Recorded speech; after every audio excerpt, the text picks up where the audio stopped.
Oke, dimanapun dan dari manapun kalian, semoga nih walaupun udah deket tugas-tugas akhir ya, mungkin yang lagi kuliah juga udah deket ujian akhir semester, kalian tetap baik-baik aja dan tetap semangat pokoknya. Nah, kenalin dulu sebelumnya nama aku Jonathan Bernhard, dari KMK Universitas Prasetya Mulia yang akan menjadi MC sekaligus moderator di webinar pada malam hari ini. Nah, sebelum masuk ke acara intinya nih, ayo dong diajakin lagi teman-temannya yang, eee, belum join buat join webinar ini, karena webinar ini terbuka 100% untuk umum ya. Jadi siapapun boleh ikut, dan pastinya dari webinar ini bakal banyak banget yang bisa diambil, kalian bakal dapat insight-insight baru yang bisa dijadiin bekal untuk masa depan kalian atau digunakan sekarang juga bahkan, gitu. Dan yang udah join boleh dong nyalain kameranya, kita on cam bareng-bareng. Masa cuma beberapa aja sih yang on cam? Ayo dong, yang lain juga biar lebih meriah nih webinarnya pada malam hari ini. Boleh dong on cam, ayo ditungguin sebelum kita mulai. Tapi dimohon juga untuk nanti selama, webinarnya berlangsung untuk tidak menyalakan mic-nya, supaya materi dari pembicara, pada malam hari ini bisa tersampaikan dengan baik gitu ya. Oke.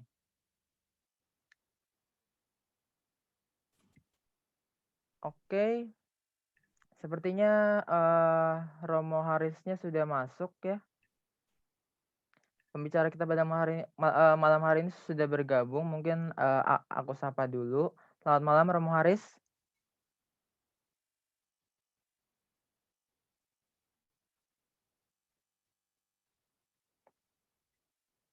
Unmute. Selamat malam. Oke, selamat malam Romo. Ya, Gimana kabarnya nih Romo? luar biasa. Wih, semoga kita semua dan Romo selalu luar biasa, tetap sehat dan tetap semangat ya Romo ya.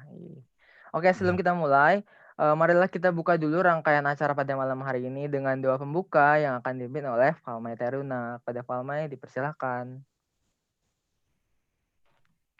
Dalam nama Bapa dan Putra dan Roh Kudus. Amin. amin. Tuhan Yesus, pada hari ini kami mengucap syukur atas segala karunia yang telah Engkau berikan. Semoga Engkau menyertai kami dari awal hingga akhir perjalanan acara ini. Kami serahkan segalanya kepadamu, dan kami mohon, bimbing dan sertailah kami ya Tuhan. Dalam nama Bapa dan Putra dan Roh Kudus. Amin. Amin. Amin. Oke, terima kasih Falmai. Nah, Romo, para peserta di webinar kali ini dengan antusiasme yang pasti tinggi banget nih. Udah nggak sabar nih buat dengerin apa pemaparan dari Romo Haris. Tapi sebelum Romo memaparkan materinya, aku mau kenalin dulu nih Romo ke para peserta kita pada hari ini. Jadi, Romo Haris ini mungkin bisa slide-nya ke identitas Romo Haris.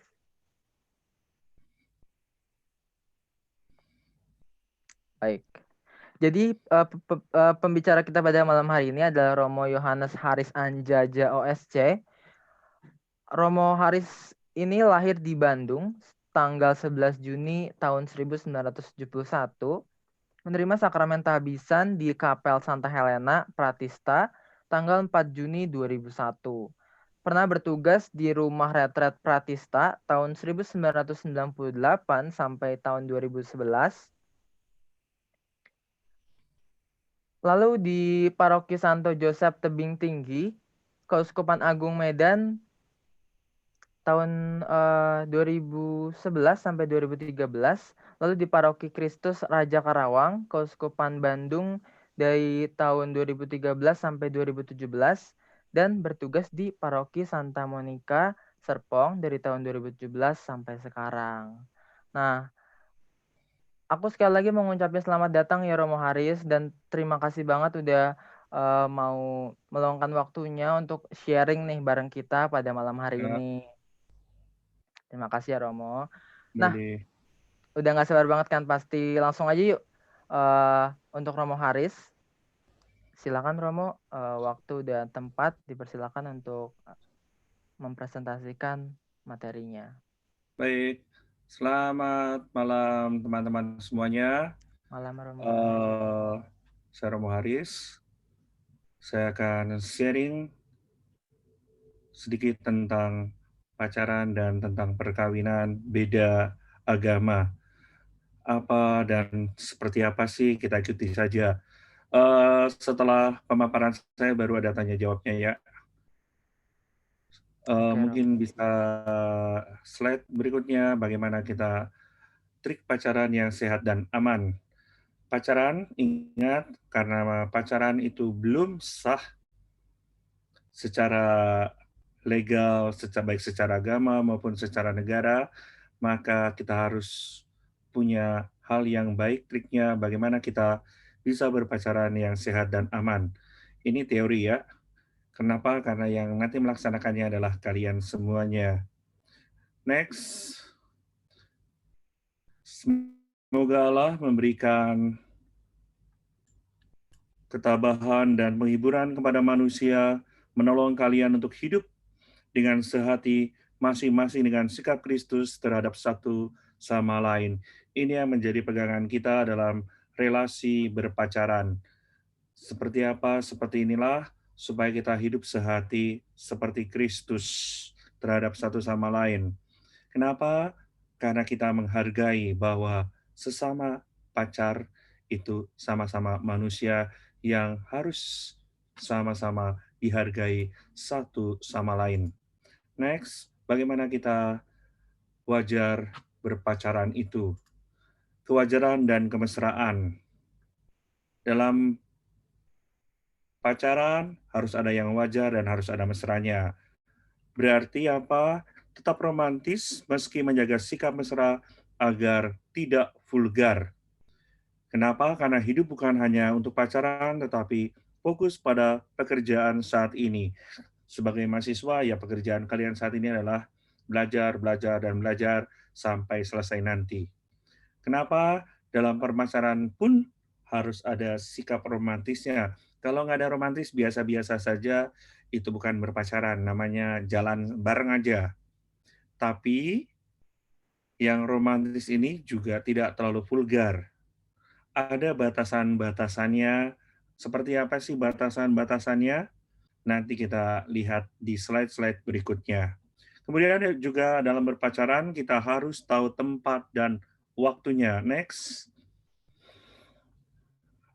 Tahu tempat dan waktu, bagaimana dan tempatnya berpacaran supaya semuanya bahagia. Tempatnya di mana sih berpacaran itu? Jangan di tempat kos, di kamar. Kalau di kamar banyak setannya. Setuju kan yang lain? Atau Setuju, sudah banyak Romo. yang sudah berpacaran di kamarnya masing-masing?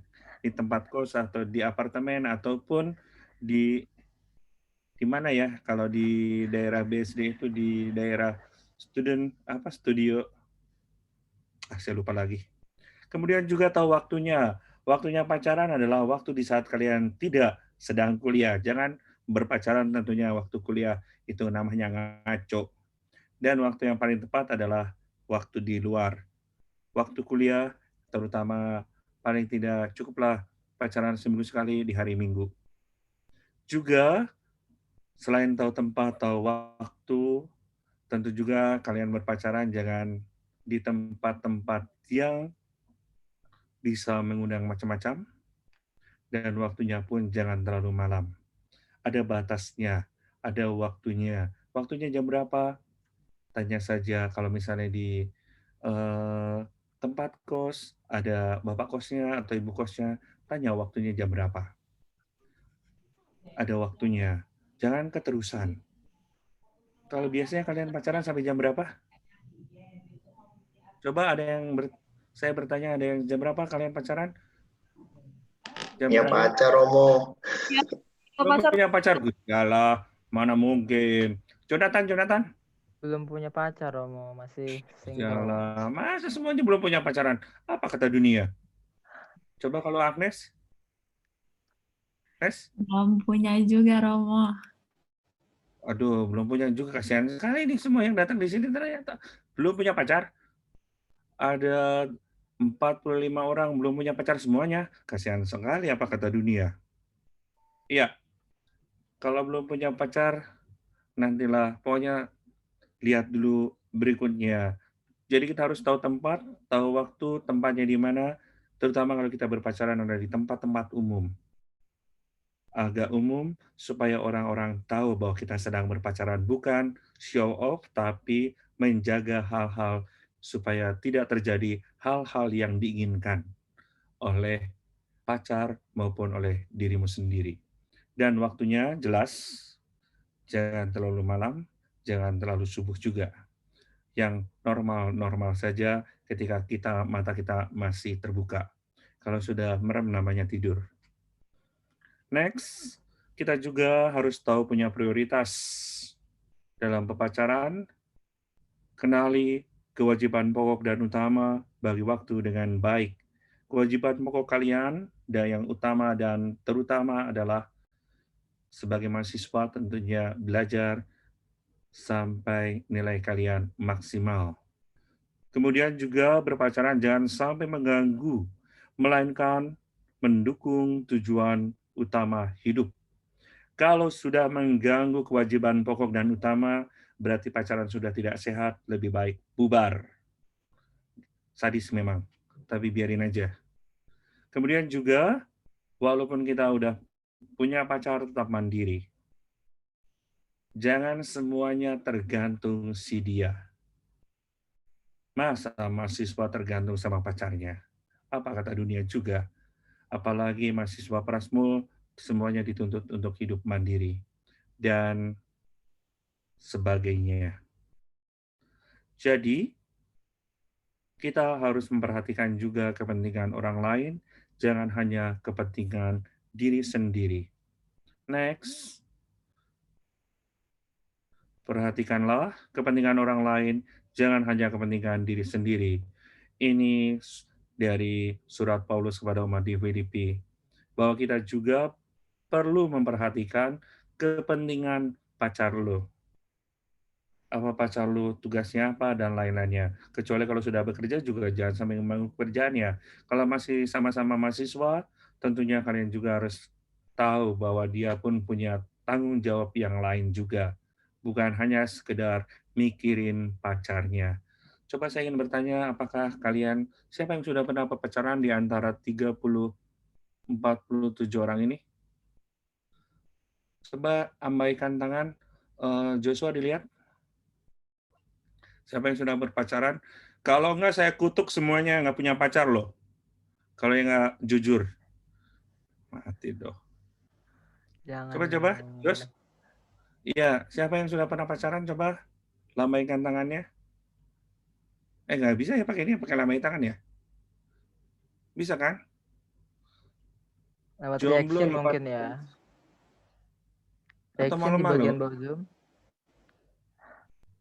Saya jomblo 20 tahun. Gusti Allah, banyak sekali yang masih jomblo. Masa ini? Belum. Mana minta dicariin lagi. Saya kirim seorang, ini apa, pacarnya 3 Romo. Kim, mana Kim? Pacarnya ada 3 katanya.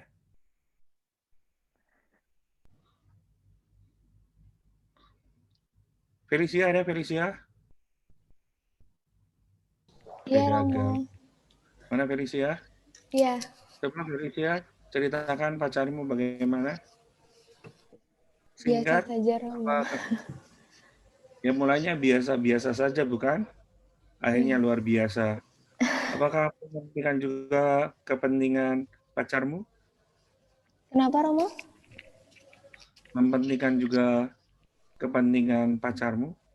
Atau hanya mentingin diri sendiri, pengen dia perhatiin terus? Dua-duanya, Romo. Dua-duanya, jadi ada keseimbangan Iya. lahir batin dunia akhirat ya. Iya. Baguslah. Ya, itu next terus tentang pacaran. Ya, tapi beberapa hal memang harus personal.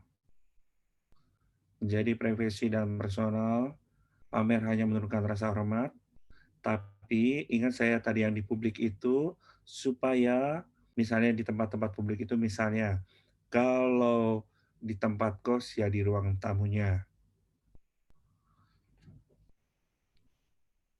Lalu jangan terlalu eksklusif, masih perlu teman. Walaupun kamu punya pacar, tetap berteman dengan yang lain. Kenapa? Pacar bukan segala-galanya. Sekali putus, kalau kamu putus dengan pacar, lalu nggak punya teman yang lain, itu menderita banget.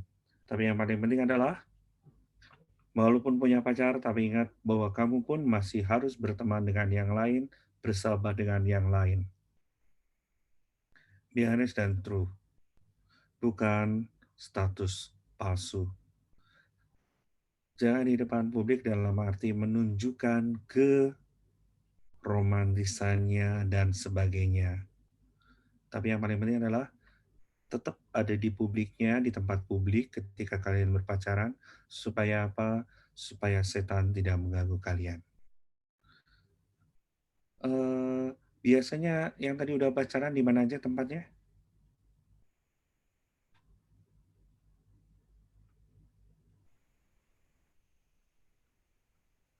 Ya, lanjut. Be true dan wise. Jelas ya, bahwa pacaran juga perlu kebijaksanaan, perlu kebenaran. Next. Tetapi perhiasanmu ialah manusia patinia yang tersembunyi dengan perhiasan yang tidak binasa, yang berasal dari roh yang lemah lembut dan tenteram, yang sangat berharga di mata Allah. Batin manusia itulah yang paling penting. Maka kita ingat, seringkali ada yang mengatakan inner beauty, bahwa kecantikan itu atau kebaikan itu, ketampanan itu yang dari dalam, bukan yang dari luar. Kenapa? Karena yang dari luar ternyata banyak sekali yang bisa membodohi dan berbohong. Saya minggu yang lalu bertemu dengan seorang make up artis atau apa ya namanya. Lalu dia bercerita bahwa yang tua pun bisa jadi muda, yang muda bisa jadi tua.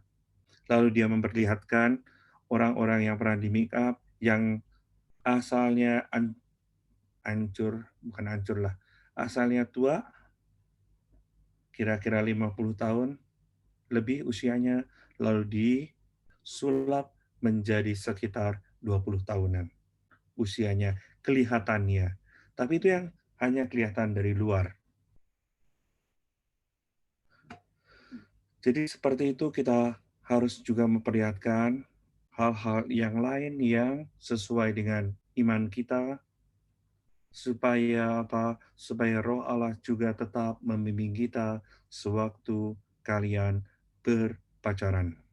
Next, dalam berpacaran juga perlu berkomunikasi dengan hati dan akal yang sehat. Berjalanlah dua orang bersama-sama jika mereka belum berjanji. Ini dari kitab kebijaksanaan. Dalam berpacaran kita perlu berkomunikasi dengan hati dan akal yang sehat supaya semuanya menjadi lebih baik lagi, tidak hanya sekedar dengan perasaan. Kalau kaum wanita biasanya lebih banyak berpikir dengan perasaan, sehingga bawaannya bisa cepat berubah. Sedangkan yang laki-laki kadang-kadang ada juga yang dengan perasaan, tetapi kebanyakan dengan akal sehat. Tapi enggak semuanya juga. Yang paling penting adalah dalam berpacaran perlu akal sehat dan hati yang tenang, hati yang penuh dengan roh Allah supaya kita menjadi baik. Juga berpacaran itu semakin membuat kita manusiawi. Next. Lebih dari sekedar human. Harus mempersiapkan diri dan tampil dengan baik, berusaha sekuat tenaga meraih hati, dan harus makin lama makin asli. Pertama, penampilan itu oke. Buatlah orang-orang itu seperti iklan rokok. Kesan pertama begitu menggoda. Selanjutnya, terserah kamu. Terserah Anda semuanya. Kemudian juga ketika berpacaran, tentu kita harus punya trik-trik supaya bisa meraih hati yang diinginkan. Dan kita harus semakin lama semakin asli, menampilkan jati diri apa adanya, bukan topeng-topeng yang kita pakai. Mungkin kalian juga pernah yang pernah pacaran, pernah merasakannya. Kadang-kadang ada topeng-topeng yang dipakai, akhirnya sedikit-sedikit membuka topengnya dan akhirnya banyaknya putus. Kenapa? Karena yang lalu penuh kepalsuan. Seharusnya kan jangan ada dusta di antara kita. Berpacaran juga, next, harus semakin akrab, tapi juga semakin terbuka. Gambar nggak usah dilihat. Itu terlalu vulgar kalau sekarang di Indonesia. Kalau di luar Indonesia sih silakan saja. Kalau di Indonesia pasti ditangkap Satpol PP. Ini menimbulkan kegaduhan. Tetapi dengan berpacaran kita harusnya semakin akrab, semakin mengenal diri, tetapi kita juga semakin membuka diri. Supaya pacar kalian itu juga terbuka dengan diri kita. Tanpa keterbukaan, tapi bukan buka-bukaan, keterbukaan tentang diri, tentang apapun yang ada dalam dirimu, nggak ada kepalsuan. Juga, next, dalam pacaran tidak terlalu memaksa dan mengejar, sehingga kita kurang memperhatikan diri sendiri. Kemudian juga, jangan memakai pacar untuk kepentingan diri sendiri. Atau menempatkan kebahagiaan pada pacar saja. Itu seperti lagunya, apa ya? Asal Kau Bahagia. Ingat lagunya apa itu siapa? Asal Kau Bahagia, tapi dirinya sendiri menderita. Armada. Nah itu. Itu lagu nggak usah diikutin. Itu bodoh namanya. Kalau orang sedang pacaran, kebahagiaan itu harus berdua. Kemudian juga jangan memakai pacar untuk kepentingan diri sendiri. Jangan dimintai terus-menerus ditraktir, tapi sekali-sekali traktir. Dan jangan lupa juga selalu memperhatikan diri sendiri. Dan jangan terlalu maksa dan mengejar, seolah-olah dia hanya satu-satunya yang harus dikejar. Masih banyak yang lain. Next, ini yang penting. Dalam pacaran tidak ada kata seks. Ungkapan cinta bukan seks. Seks itu puncak yang kelak dicapai. Tuhan menciptakan seks untuk kehidupan, bukan kehidupan, tapi kehidupan. Ini seks hanya terjadi ketika kalian sudah menikah. Sebelum menikah, selalu katakan tidak pada seks. Kenapa? Cinta bukan sekedar seks. Atau ada yang tidak setuju ini? Setuju atau tidak? Setuju, Romo. Setuju, Romo. Walaupun banyak, Setuju. ya, ada juga para mahasiswa yang mengatakan hal ini. Masih pacaran, sudah melakukan hubungan seksual, ada juga. Tapi jangan ditiru, itu udah kebablasan. Kenapa? Pacaran itu bukan sekali untuk selamanya, kecuali untuk menikah. Kalau sudah menikah, iya. Tapi selama pacaran, kenapa kalau pacaran sudah melakukan hubungan seksual, yang dirugikan adalah wanita. Kalau pria, nggak ada tanda-tandanya, nggak ada bekas-bekasnya. Kalau wanita, pasti ada sisa-sisanya. Dan bisa ketahuan secara medis. Kalau laki-laki tidak, maka kaum wanita berhati-hatilah. Selalu mengatakan kalau ada mulai pacaran, mengatakan kita ungkapkan cinta dengan melakukan hubungan seks, selalu mengatakan tidak dan putuskan langsung. Kecuali, bukan kecuali, kecuali sudah menikah. Kalau masih pacaran, belum menikah, belum sah,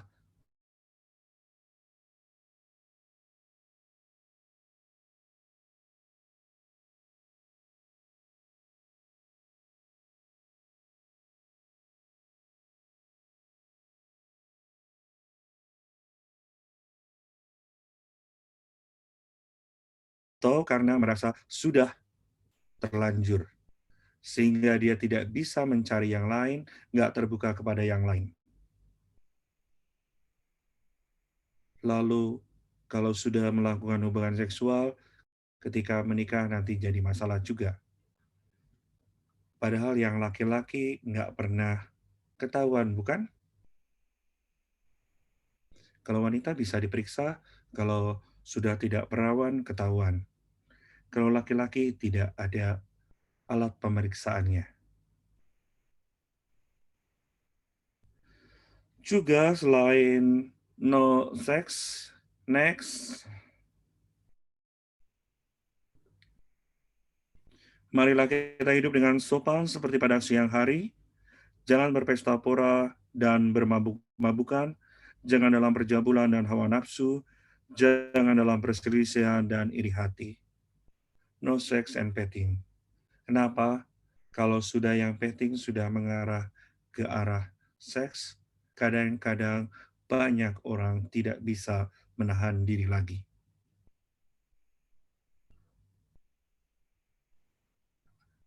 Setuju nggak setuju? Harus setuju. Kenapa? Karena ini demi kebaikan kalian semuanya. Terutama untuk kaum wanita yang lebih penting. Tapi para pria, jagalah diri kalian juga. Kita harus hidup dengan sopan seperti pada siang hari. Dan yang terakhir, next, ketika berpacaran, libatkanlah Tuhan dan bangun iman bersama. Jadi banyak hal bisa kita lakukan dalam berpacaran juga, supaya iman kita juga semakin tumbuh berkembang. Ada yang bisa berpacaran sampai yang terakhir, saya nikahkan itu pacaran 25 tahun. Kenapa? Karena orang tua belum setuju. Sampai orang tuanya meninggal dua-duanya, artinya ayah ibunya meninggal, barulah bisa menikah. Dan mereka tetap mempertahankan yang tadi saya katakan.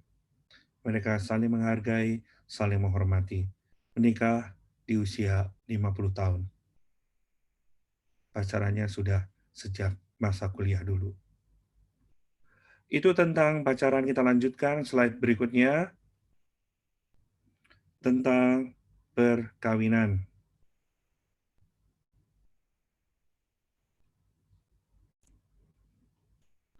Ya, perkawinan Katolik beda gereja atau beda agama berdasarkan hukum gereja.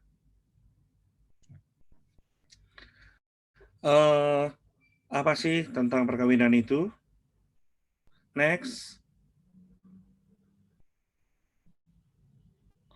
Pokok bahasan yang kita bahas adalah bahwa hakikat perkawinan, tentang hakikat, tujuan, ciri esensial, dan sakramen perkawinan. Yang kedua tentang syarat-syarat sahnya perkawinan. Lalu nanti kita lihat pasangan suami istri yang bermasalah ketika mereka melakukan perkawinan beda agama atau beda gereja. Next. Ya, ada dalam kitab hukum kanonik, harus diingat bahwa yang disebut kitab hukum kanonik adalah kitab hukum gereja yang mengikat semua orang Katolik. Di luar orang Katolik tidak diikat, tapi kalau salah seorangnya Katolik berarti juga terikat dengan hukum ini.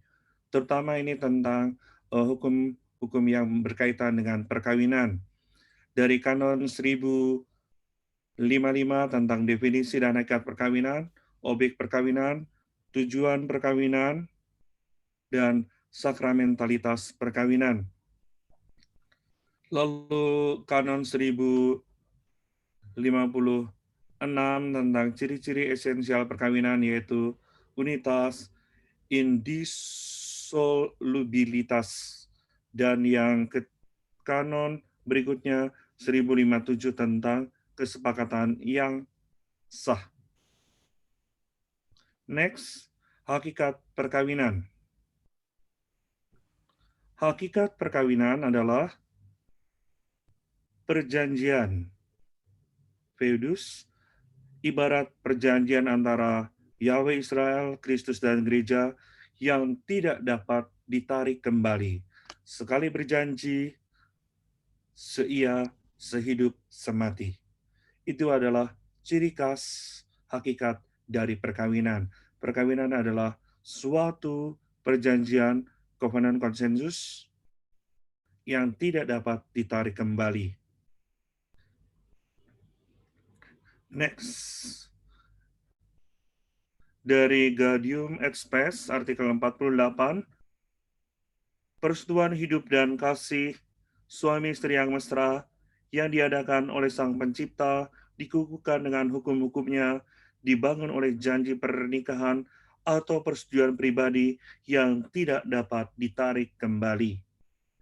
Jadi, kalau sudah mengikat janji, semuanya tidak dapat ditarik kembali. Kenapa? Karena kita berjanji di hadapan Allah. Kalau janji-janji yang lain, mungkin seringkali kita ingkari. Tapi, kalau janji di hadapan Allah tidak dapat ditarik kembali. Next, makna mendasar perjanjian nikah. Dari Kanon 1057, kesepakatan yang membuat adanya perkawinan, kesepakatan diberi dan diterima secara eksklusif dari timbal balik pasangan, kesepakatan dinyatakan secara publik dan sah menurut hormat hukum. Jadi, kesepakatan perkawinan adalah ketika ditanya, bersediakah A dan B untuk hidup bersama dalam ikatan perkawinan, lalu mereka mengatakan ya, lalu diterima dan diberikan secara eksklusif dari timbal balik pasangan. Jadi kalau dalam perkawinan, inilah yang disebut sakramen perkawinan, di mana pria memberikan sakramen perkawinan kepada wanita dan sebagainya. Kemudian yang publik, di hadapan umat iman, di hadapan saksi, dan sah menurut hukum gereja. Next. 3 unsur perjanjian nikah. Ingat, perkawinan hanya terjadi antara seorang laki-laki dan seorang perempuan. Jadi tidak ada perkawinan antara laki-laki atau di antara wanita. Jadi kalau kita ingat beberapa waktu yang lalu banyak sekali isu yang beredar, Paus Fransiskus menyetujui perkawinan sejenis, itu salah. Kenapa? Karena sudah bertentangan dengan hukum gereja. Perkawinan hanya terjadi antara seorang wanita dan seorang perempuan. Formanya, perkawinan hanya akan ada jika ada kesepakatan dari keduanya, bukan dari orang lain. Objeknya adalah persekutuan seluruh hidup. Consortium totius vitae. Itu adalah 3 unsur perjanjian perkawinan. Next. Konsorsium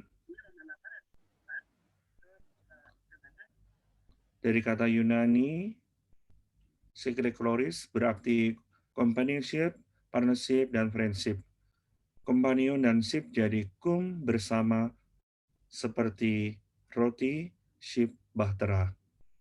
Companionship, teman mencari dan berbagi roti dalam bahtera yang satu dan sama. Maka seringkali diibaratkan orang yang menikah itu mengarungi bahtera perkawinan. Teman mencari dan berbagi roti dalam bahtera yang satu dan sama. Next. Roti, makanan dalam perjalanan pasutri dalam menghayati sakramen perkawinan sebagai sarana pengudusan dan keselamatan. Kita selalu ingat bahwa apa yang ada di dalam gereja Katolik, 3 hal yang menopang gereja adalah Injil, kitab suci, tradisi-tradisi gereja, dan ajaran-ajaran gereja. Magisterium, ajaran-ajaran bapak-bapak gereja. Seperti kursi 3 kaki, ketiga kaki harus sama-sama menopang. Dan ini adalah sakramen perkawinan, maka dalam perkawinan kita harus selalu memakan roti keselamatan, atau dalam hal yang lain dikatakan dalam Ekaristi. Next. Tujuan perkawinan yang pertama adalah kebaikan suami istri, seperti mewujudkan relasi Kristus dengan gerejanya, lalu juga kesejahteraan lahir, pangan, sandang, dan papan, kesejahteraan batin, harmoni, dan hubungan seksual. Tujuan yang kedua, kelahiran anak. Ketiga, pendidikan anak yang ditandai dengan pembaptisan bayi. Dalam perkawinan campur sering menjadi masalah hal-hal tujuan perkawinan ini. Nanti kita lihat beberapa kasusnya. Jadi, teman-teman semuanya, tujuan perkawinan adalah kebaikan di antara suami dan istri, seperti Kristus, relasi Kristus dan gereja, juga harus ada kesejahteraan lahir yang seimbang, pangan, sandang, papan, juga kesejahteraan batin, harmoni dalam dan hubungan seksual, kelahiran anak, dan pendidikan anak. Itu tujuan perkawinan. Next. Pendidikan anak. Pendidikan manusiawi, seksualitas, pengetahuan umum, sosial, moral, etiket, toleransi, dan sebagainya. Lalu juga harus dididik juga anak dengan iman. Tetapi dalam perkawinan campur sering diabaikan. Misal,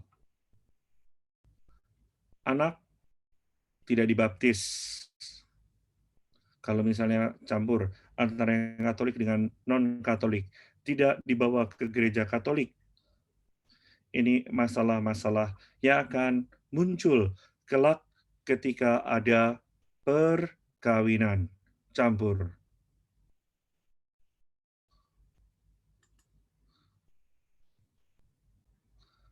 Next. Dampak dari perkawinan campur, misalnya laki-laki Katolik menikah dengan perempuan Protestan. Mereka menikah secara sah secara Katolik karena telah mendapat izin beda gereja dari uskup. Lalu setelah menikah mereka punya 2 anak. Semua dibaptis di gereja Protestan. Suami merasa tidak enak kepada keluarga istrinya yang semuanya Protestan. Kenapa? Karena mereka tinggal di kampung istrinya. Lalu sang suami pun sejak menikah mengikuti kebaktian Protestan. Ini salah satu dampaknya misalnya, dan memang terjadi juga ada yang mengalami hal tersebut, terutama di daerah-daerah yang satu kampung itu kebanyakan agamanya homogen. Ini salah satu dampaknya. Next. Dampak dari kisah yang pertama. Muncul bahaya meninggalkan agama Katolik. Kenapa? Karena tadi, selama menikah lalu ikut kebaktian non-Katolik. Juga anak-anak tidak dibaptis dan tidak dididik secara Katolik. Tadi dibaptis secara Protestan. Padahal membaptis dan mendidik anak secara Katolik merupakan tujuan perkawinan Katolik. Maka seringkali terjadi ingkar janji.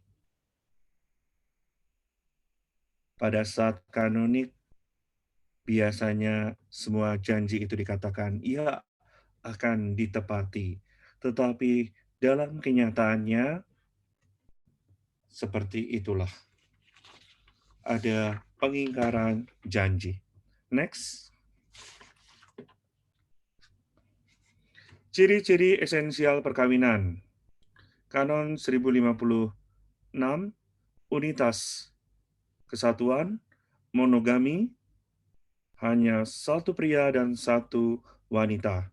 Jadi dalam perkawinan Katolik, sifatnya monogami, menolak poligami. Indisolubilitas, sifatnya tak dapat diputuskan, eksklusif dan tetap. Maka ikatan perkawinan itu seumur hidup sampai mati. Dalam arti, dalam gereja Katolik, kita menolak perceraian. Next. Perkawinan diangkat ke martabat sakramen. Sakramen adalah tanda yang terlihat sebagai sarana yang menyatakan rahmat Allah. Misteri rahmat Allah. Sakramen sebagai tanda dan sarana keselamatan. Dalam sakramen perkawinan, formanya adalah kesepakatan yang terjadi di antara kedua mempelai. Materianya adalah satu pria, satu wanita, atau kedua mempelai. Itu sakramen perkawinan. Next.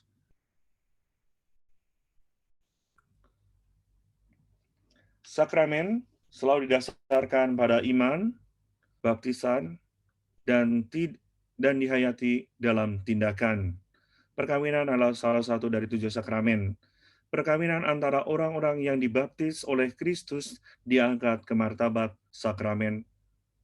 Kanon 1055 paragraf 1. Selain itu juga ada sakramen-sakramen yang lain. Selain sakramen perkawinan, kita diingatkan sakramen yang pertama baptis, lalu kemudian juga sakramen penguatan atau kita sering kali menyebutnya krisma, lalu ekaristi sebagai puncak dan sumber segalanya. Ketika kita berdosa, kita menerima sakramen pengakuan dosa. Ketika kita lemah, sakit, kita menerima sakramen pengurapan suci. Dan ketika Anda memutuskan untuk hidup berkeluarga, maka saling menerimakan sakramen perkawinan. Dan kalau yang memilih cara hidup yang lain, menerima sakramen tahbisan. Next.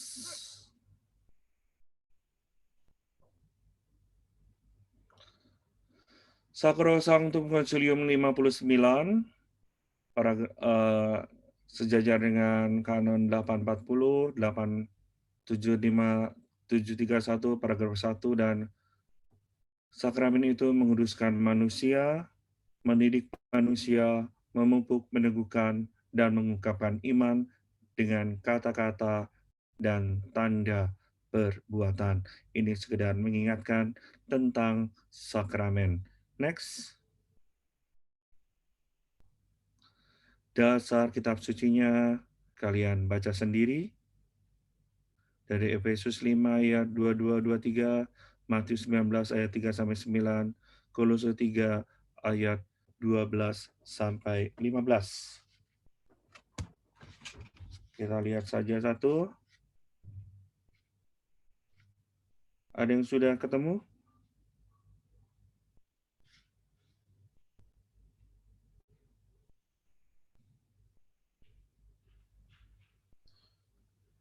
Efesus pasal 5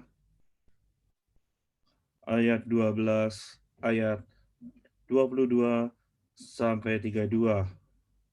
Kasih Kristus adalah dasar hidup suami istri. Diingatkan bagaimana, hai istri, tunduklah pada suamimu seperti kepada Tuhan, karena suami adalah kepala istri, sama seperti Kristus adalah kepala jemaat. Dialah yang menyelamatkan tubuh. Dan seterusnya, hai suami, kasihilah istrimu sebagaimana Kristus telah mengasihi jemaat dan telah menyerahkan dirinya baginya, dan seterusnya. Jadi ini adalah dasar-dasar kitab suci tentang bagaimana relasi dalam hidup perkawinan. Next. Syarat-syarat perkawinan yang sah. Orangnya tidak terhalang oleh hukum dan tidak cacat kesepakatan.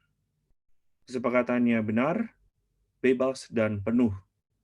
Dan orangnya mau. Kesepakatan ini apa? Kesepakatan untuk hidup dalam perkawinan. Bebas, benar, penuh, memilih seseorang untuk hidup bersamanya. Juga tidak ada catat perayaan perkawinan atau disebut forma kanonika. Jadi ada 3 syarat perkawinan dinyatakan sah. Orangnya tidak terhalang oleh hukum, tidak cacat kesepakatan, orangnya mampu, benar, bebas, dan penuh, dan tidak cacat perayaan perkawinan. Next. 2 jenis halangan nikah. 3 halangan nikah kodrati. Mengikat semua orang yang dibaptis atau tidak dibaptis. Halangan nikah kodrati ini tidak ada dispensasinya. Seperti apa nanti kita lihat. Kemudian juga ada halangan nikah gerejawi yang hanya mengikat orang Katolik, karenanya bisa ada dispensasi. Next. Halangan kodrati, 3 jenis. 1, impoten. Tidak bisa melakukan persetubuhan. Ciri-cirinya, antecedens sudah ada sebelum perkawinan, insanabilis tidak bisa disembuhkan, perpetua abadi dan tetap, absoluta dan tidak mampu bersetubuh dengan siapa saja. Dan yang lainnya ada juga yang disebut relativa, tidak mampu bersetubuh hanya dengan pasangannya sendiri. Dengan pasangan orang lain bisa, ini yang ngaco. Jadi yang kodrati yang pertama adalah, pertama, impoten. Artinya tadi, tidak bisa melakukan persetubuhan. Next. Yang kedua, ini tentang kemampuan persetubuhan. Seorang laki-laki mampu atau poten melakukan persetubuhan jika, karena ini semua sudah dewasa, penisnya normal, mampu ereksi, mampu melakukan penetrasi ke vagina, dan mengalami ejakulasi. Dan ingat, bukan lemah syahwat. Ini beda halnya dengan iklan-iklan di media sosial yang lainnya. Next. Perempuan yang dianggap mampu melakukan persetubuhan, memiliki vagina dan mampu ditembus oleh penis. Kemudian juga dalam beberapa kasus ada vagina yang lubangnya sangat kecil sehingga sulit melakukan persetubuhan. Tapi sebenarnya bisa. Next. Apakah mandul steril menjadi halangan nikah? Kanun 1084 paragraf 2. Mandul atau steril tidak menjadikan halangan yang menggagalkan perkawinan, kecuali jika sengaja menyembunyikan keadaannya, bahkan menipu agar ia dinikahi, atau melakukan vasektomi dan tubektomi untuk menolak kelahiran. Jadi kalau yang sebenarnya sudah tahu tapi menyembunyikan, berbohong, menipu agar ia dinikahi, maka itu perkawinan menjadi tidak sah. Tapi mandul dan steril tidak menjadikan halangan yang menggagalkan perkawinan.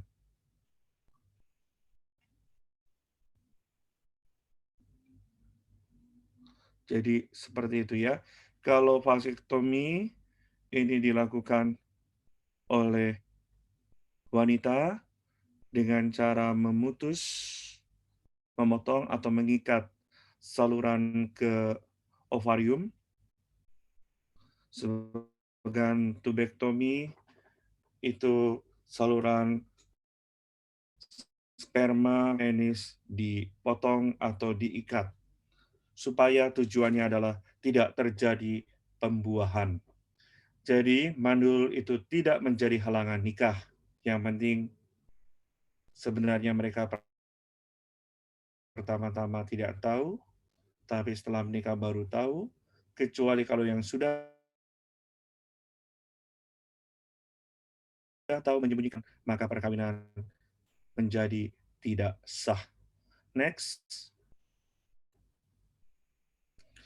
Ikatan perkawinan terdahulu. Jadi yang pertama tadi, impoten, yang kedua ikatan perkawinan terdahulu. Kanon 1085 menegaskan bahwa tidak sah perkawinan yang dilangsungkan oleh perkawinan yang terikat dengan ikatan perkawinan sebelumnya. Harus dicatat, meskipun perkawinan terdahulu tidak sah atau telah diputus, contoh cerai sipil, namun karena itu saja seorang tidak boleh melangsungkan perkawinan lagi sebelum nyata secara legitim dan pasti mengenai nulitas dan pemutusannya. Jadi orang yang pernah menikah dan masih terikat tidak sah kalau menikah lagi.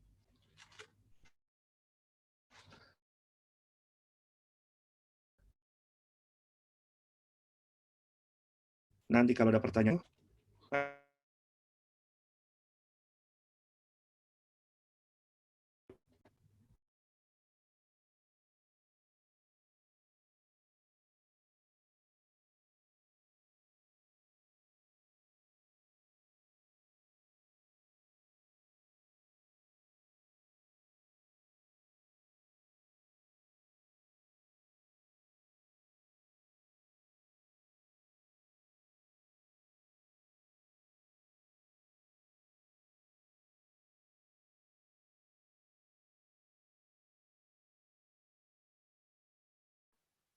Oke, mungkin Romonya lagi ada masalah koneksi.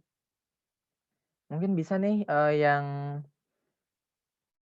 udah join di webinar kali ini bisa nih disiapin pertanyaan-pertanyaannya, atau mungkin yang udah ada pertanyaan bisa langsung aja dimasukin, diketik di link Slido kita, nanti dikirim sama panitia di kolom di chat. Udah ya, udah ada di chat, bisa diketik dulu pertanyaan-pertanyaannya biar nanti bisa mungkin kalau ada beberapa yang sama atau mungkin kira-kira pertanyaannya udah ada nih di Slido-nya, bisa di-like aja supaya nanti kemungkinan pertanyaan itu, dijawab oleh Romo Haris bisa lebih besar gitu. Yuk ayo ditunggu ya pertanyaan-pertanyaannya. Mungkin ada penjelasan dari Romo Haris yang masih ngegantung nih tadi dan mau ditanyain lagi. Masih ada yang penasaran mungkin tentang, pacaran atau pernikahan beda agama gitu-gitu.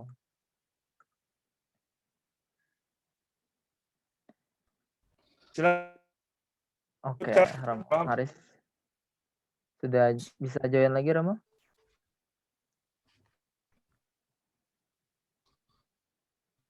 Silakan perkami dahulu.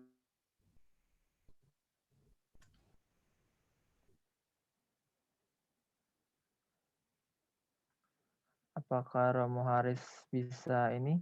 Keluar lagi ya Romo Harisnya ya? Bentar ya.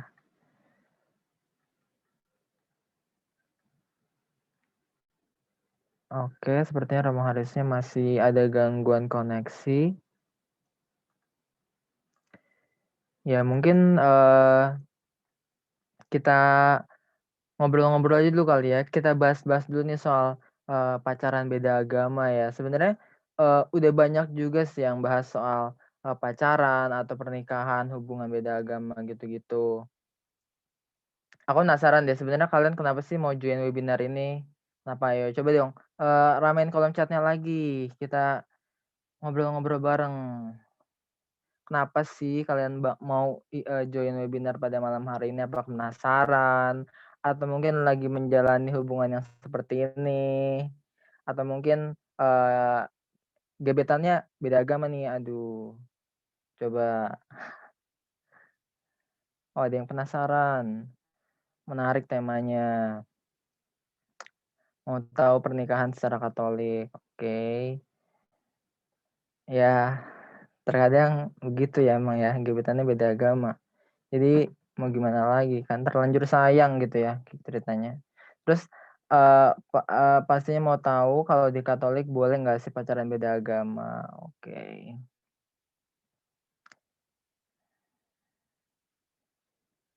Oke. Oke Romo, apakah sudah join lagi? Ya, oke. Ya udah. Oke siap. Maaf ya, tadi terputus. Ya tidak apa-apa Romo. Silakan dilanjutkan Ya, Romo. ya.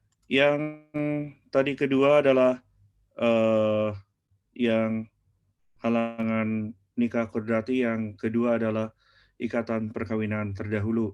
Artinya seorang yang pernah menikah tidak bisa menikah lagi secara sah di dalam gereja Katolik sampai pernikahannya dinyatakan nulitas atau sah pemutusannya. Next, lanjut. Yang ketiga adalah hubungan darah garis lurus. Ini tidak bisa menikah. Kanon 1091 mengajarkan bahwa tidak sah perkawinan yang dilangsungkan antara mereka yang mempunyai hubungan garis keturunan lurus ke atas.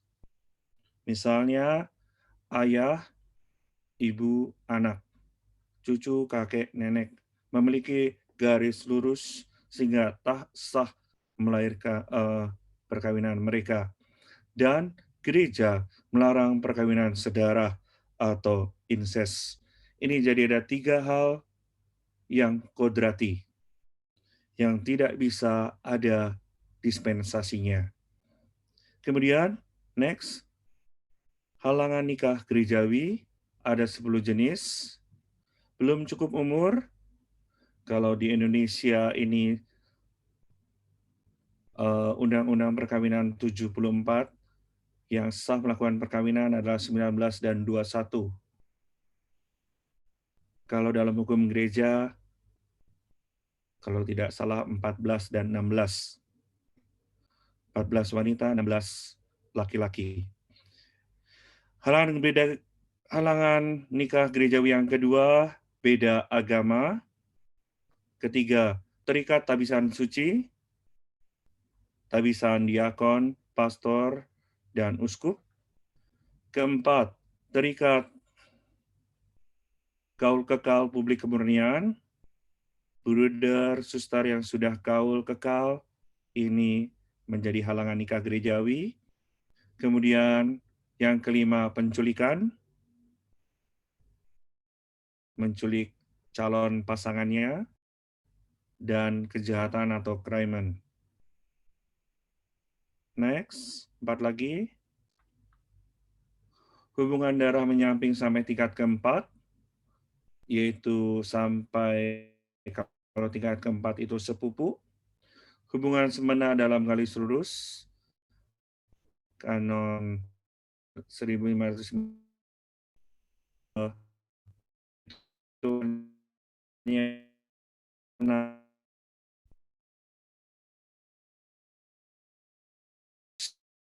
berkenan karena publik.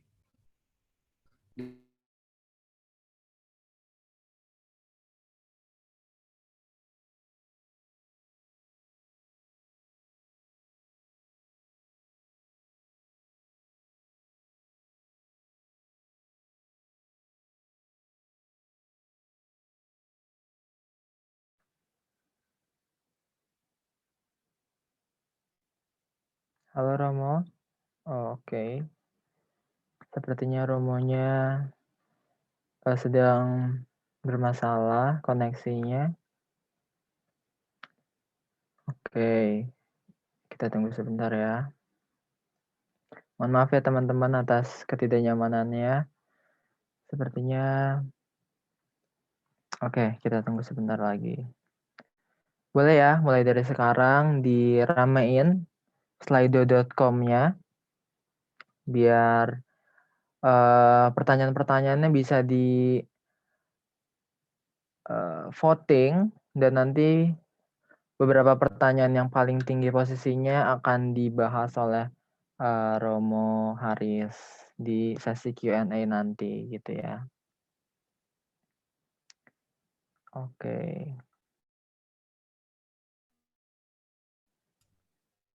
Oke ya, kita lanjutkan. Oke. Yang Silakan. ke-7 tentang halangan nikah gerejawi. Yang ke-7 hubungan darah menyamping sampai tingkat keempat, itu berarti saudara sepupu. Tingkat keempat. Ke-8 hubungan semenda dalam garis lurus. Semenda ini hubungan yang terjadi karena pernikahan. Kalau misalnya sudah menikah, berarti ada relasi hubungan semenda. Garis lurus misalnya anak ayah dengan anak, walaupun beda ibu, beda ayah, tapi karena sudah menikah dengan ibunya, nggak bisa juga. Ini hubungan semenda. Yang ke-9, halangan kelayakan publik. Dan ke-10, hubungan karena adopsi. Kalau anak diadopsi tidak bisa dinikahi oleh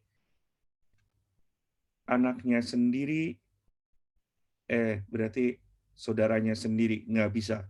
Walaupun hubungannya karena adopsi. Seperti apa sih tentang hubungan darah? Next. Supaya lebih jelas tentang hubungan darah. Hubungan darah, papa mama punya anak John, punya anak Ina, anak kedua Ben. Ina menikah dengan John, punya anak Andre. Ben menikah dengan Ria, punya anak Bunga. Nah, ini adalah hubungannya keberapa? 1, 2, 3, 4. Ini adalah saudara sepupu. 1, 2, 3, 4. Saudara sepupu dilarang halangan gereja untuk menikah. Kenapa? Karena dianggap seringkali memunculkan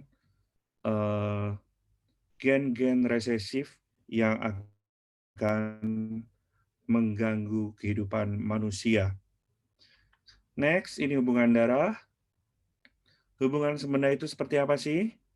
Seperti inilah kira-kira. Hubungan semenda ini, Rio dan Ben, anak papa dan mama, lalu menikah dengan Jenny. Dia menikah dengan Jenny. Jadi, Ben dengan Jenny itu ada hubungan semenda. Ini garis lurus.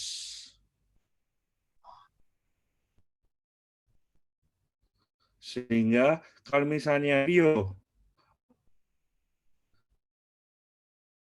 misalnya menikah, misalnya mau menikah ini menikah bisa,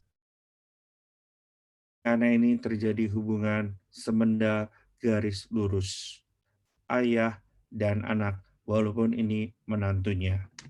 Itu semenda, hubungan yang terjadi karena pernikahan. Next, cacat kesepakatan nikah. Kesepakatan dinyatakan sah jika memenuhi 4 unsur, diberikan dan diterima timbal balik hanya oleh pemilik, harus sungguh-sungguh dalam hati berkata penuh paksaan. Penyebab cacat kesepakatan, next, supaya cepat yang ini. Lanjut. Penyebab cacat kesepakatan, kecepatan, 1. Yang pertama, ya, ada 3 kategori. Tidak ada kesepakatan, nikah siri, nikah adat, yang diintervensi pihak lain, nikah di bawah tangan. Ini catat kesepakatan, kenapa? Karena ada keterpaksaan.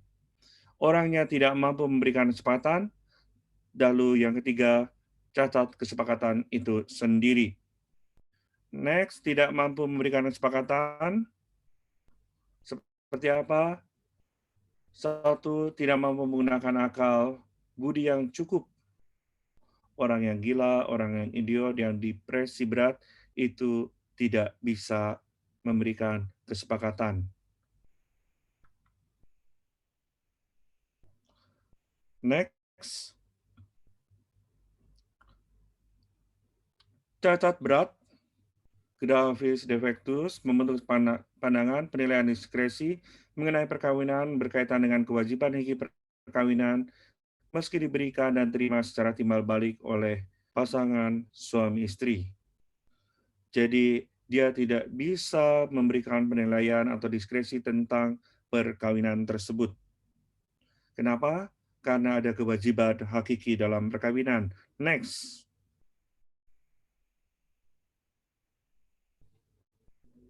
Lanjut.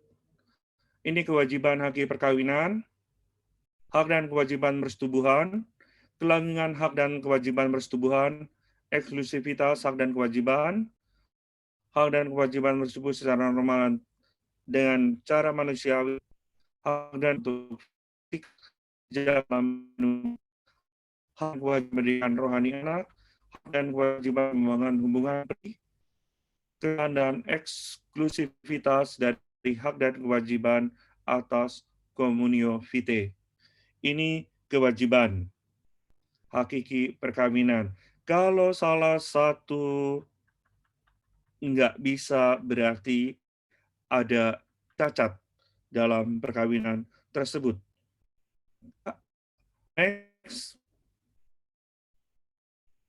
Punya masalah fakultas dan integritas.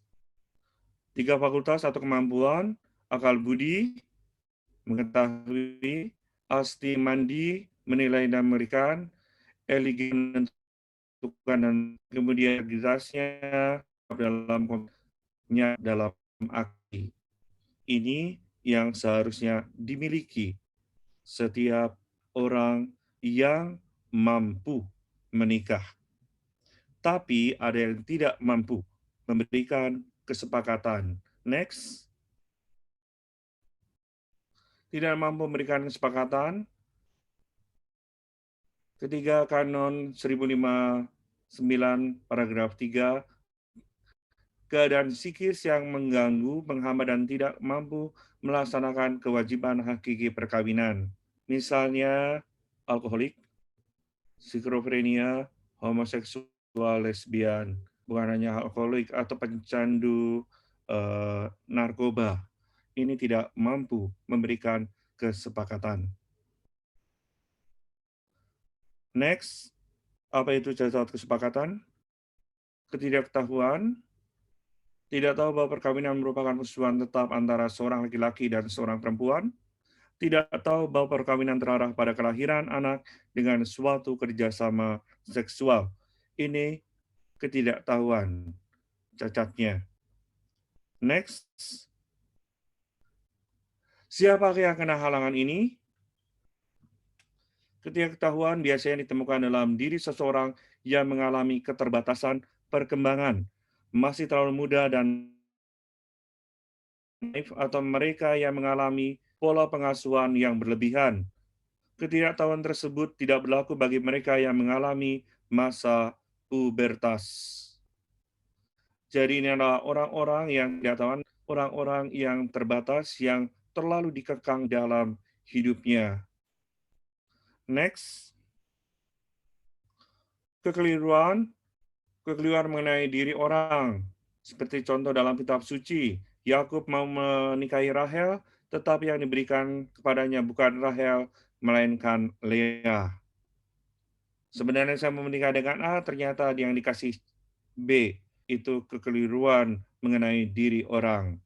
Dalam kitab suci juga pernah terjadi, tapi ternyata mereka tetap menikah kalau dalam kitab suci.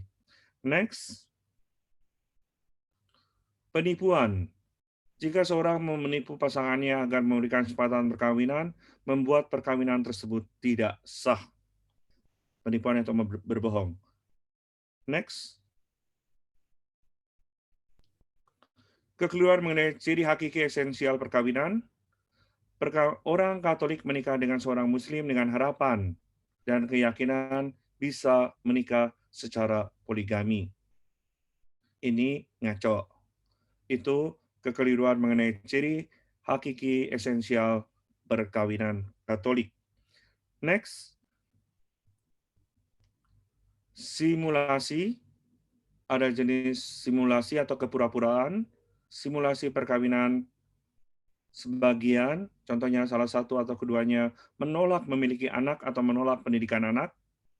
Simulasi seluruhnya, salah satu atau keduanya menolak melakukan kontrak perkawinan, menolak poligami, dan tidak dapat diputus. Jadi seperti inilah simulasi atau pembohongan secara publik yang terjadi dalam perkawinan. Next, perkawinan dengan syarat. Syarat yang menjadi halangan nikah mengenai sesuatu yang akan datang. Contoh, pada masa pacaran dan sebelum perayaan perkawinan, Gisela orang Katolik mau menikah dengan Tulus, seorang Buddha. Jika Tulus mau pindah ke agama Katolik setelah perkawinannya. Jika Tulus tidak mau ke agama Katolik, maka Gisela tidak melakukan nikah, bahkan tidak menikah dengan ini dilarang perkawinan dengan syarat yang seperti itu, syarat yang menjadi halangan nikah mengenai sesuatu yang akan datang. Jadi nggak bisa diandaikan pengandaian bahwa setelah menikah, si Tulus ini pindah menjadi Katolik. Tapi ternyata tidak terjadi. Next, paksaan dan ketakutan. Paksaan dan ketakutan yang menggagalkan perkawinan harus bersifat berat, besar, dan serius, berasal dari luar dirinya dan tidak ada alternatif lain. Ini biasanya kalau zaman dulu disebut kawin paksa. Kalau nggak menikah, ada risiko-risiko yang harus keluarga tanggung, dan lain-lainnya. Sehingga paksaan dan ketakutan ini bisa mengagalkan perkawinan. Hal lanjutnya, Ketiga, cacat perkawinan, tidak cacat perayaan perkawinan, peneguh perkawinan, pastor paroki, diakon, pastor vikaris, atau pastor di hadapan dua saksi. Ini supaya sahnya perkawinan. Peneguhnya harus seperti ini, dan pastornya juga mendapat delegasi. Next, dilarang perayaan pernikahan ganda. Perayaan ganda itu apa? Tidak boleh terjadi sebelum atau setelah perkawinan Katolik, diadakan perkawinan dengan ritus agama lain, baik Islam, Buddha, atau Protestan, pada saat hari yang sama. Setelah nikah di hadapan penghulu, lalu pada siangnya menikah di gereja Katolik. Ini perayaan ganda, itu dilarang oleh gereja. Next, diperbolehkan perkawinan ekumenis, yakni perkawinan yang dilangsungkan dengan dihadiri oleh pastor dan pendeta. Perkawinan ekumenis diperbolehkan, ada syaratnya. Sebagai peneguh utama, saat kedua mempelai menyatakan kesepakatan perkawinan, yang pendetanya bisa mendoakan, bisa berkhotbah, dan lain-lainnya. Tapi pastor harus menjadi peneguh, menerima kesepakatan perkawinan. Next. Dispensasi forma kanonika. Dalam kesulitan berat diberi kemungkinan dengan adanya dispensasi syarat, kesulitan besar dalam bahaya mati, kesulitan berlangsung lebih dari 1 bulan, alasan-alasan lain yang wajar dan masuk akal, tetapi tetap harus ada bentuk perayaan. Misalnya, kalau yang tadi pertama itu pernikahan ekumenis, yang kedua ini diberi nama dispensasi forma kanonika, ada perayaan tapi sifatnya tertutup, nggak ada yang orang tahu. Misalnya siapa ya yang menikah secara Katolik tapi nggak dibesar-besarkan pernikahannya, tertutup. Kenapa? Ada alasan publiknya. Wajar dan masuk akal. Juga misalnya bisa juga menikah di gereja Protestan tanpa dihadiri pastor. Kalau ada hal-hal seperti ini yang wajar dan masuk akal. Tapi tetap harus ada perayaan perkawinannya. Next. Lanjut.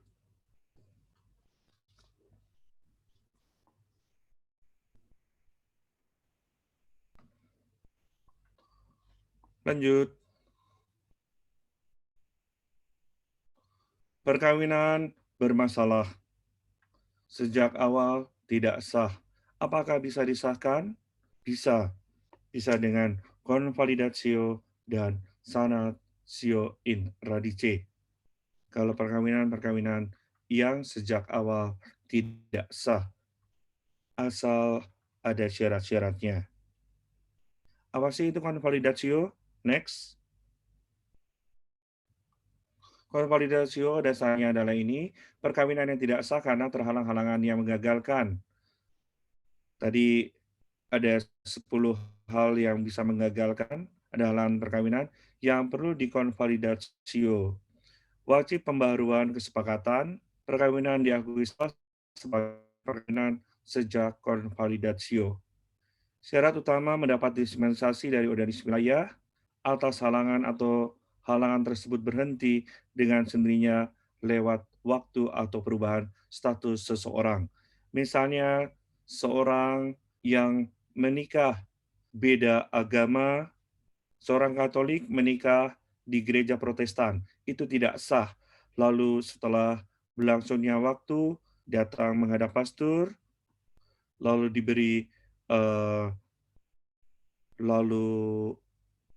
penyelidikan kanonik, lalu minta dispensasi dari uskup atas perbedaan gereja ini, setelahnya dibaharui kesepakatannya sehingga sah perkawinan tersebut.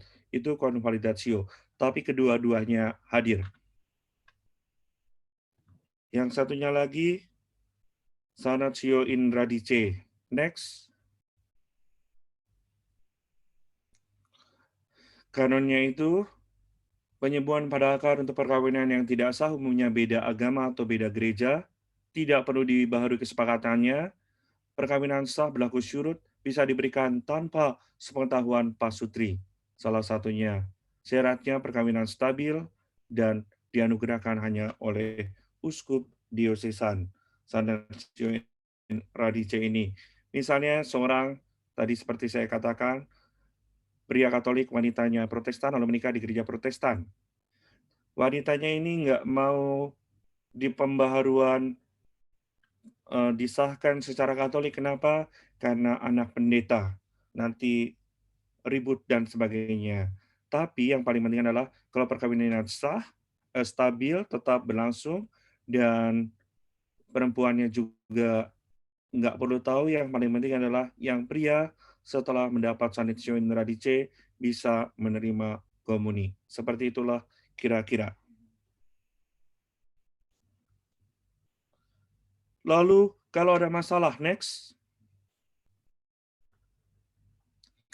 Jika pasutri bermasalah, maka perlu diberi pendampingan, konseling, diusahakan dipulihkan kerusuhan sejauh seluruh hidupnya, rekonsiliasi. Kalau yang terakhir adalah penyelesaian di tribunal. Kalau nggak bisa di pendampingan, nggak bisa dipulihkan lagi, maka penyelesaian terakhir di tribunal. Tribunal, next, itu tribunal apa sih? Pastor paroki atau vikaris membantu memberi penguat draft libellus. Itu libellus apa? Kisah hidupnya, perkawinan, dan ada pokok perkara anulasi yang harus jelas. Misalnya tadi, orang menikah yang bisa dianulasi misalnya apa? Tadi, misalnya tiba-tiba ketahuan bahwa yang prianya impoten, padahal waktu penyelidikan kanonik dia mengatakan tidak, semuanya beres, sehat, dan lain-lain. Tapi setelah perkawinan, pihak wanita menggugat bahwa tidak terjadi persetubuhan. Karena apa? Karena prianya impoten. Maka diselesaikanlah lewat tribunal gereja. Tribunal itu apa sih? Pengadilan gereja. Itu makalahnya. Terima kasih.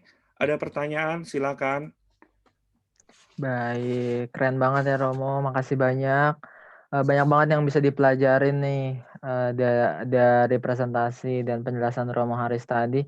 Jujur aku baru tahu loh Romo ada halangan kodrati ya yang menyangkut kondisi organ reproduksi ya tadi ya, salah satu dari 3 Ya, itu. betul. Oke. Nah, mungkin kasih tepuk tangan dulu dong, pakai reaction di Zoom nih di bagian bawah aplikasi Zoom kalian buat Romo Haris. Yeay, makasih ya Romo. Nah, setelah ini kita akan ada sesi Q&A. Buat yang punya pertanyaan langsung aja ya diketik di slide-nya. Kalau sudah ada pertanyaan yang mirip sama kalian, langsung aja di like supaya pertanyaannya bisa semakin besar kemungkinannya dijawab oleh Romo Haris. Nah, tapi sebelum ke pertanyaan, aku penasaran deh Romo. Mungkin sekalian menjawab ini ya, salah satu pertanyaan dengan like terbanyak nih di slide. Ya. Menurut Romo, pendapat Romo apa sih soal pacaran beda agama? Terus pacaran beda agama tuh kalau dari Katolik dosa nggak sih? Kalau selama pacaran beda agama tidak ada dosa. Yang paling penting adalah pacaran itu adalah penjajakan. Penjajakan, saling mengenal satu sama lain di antara pria dan wanita.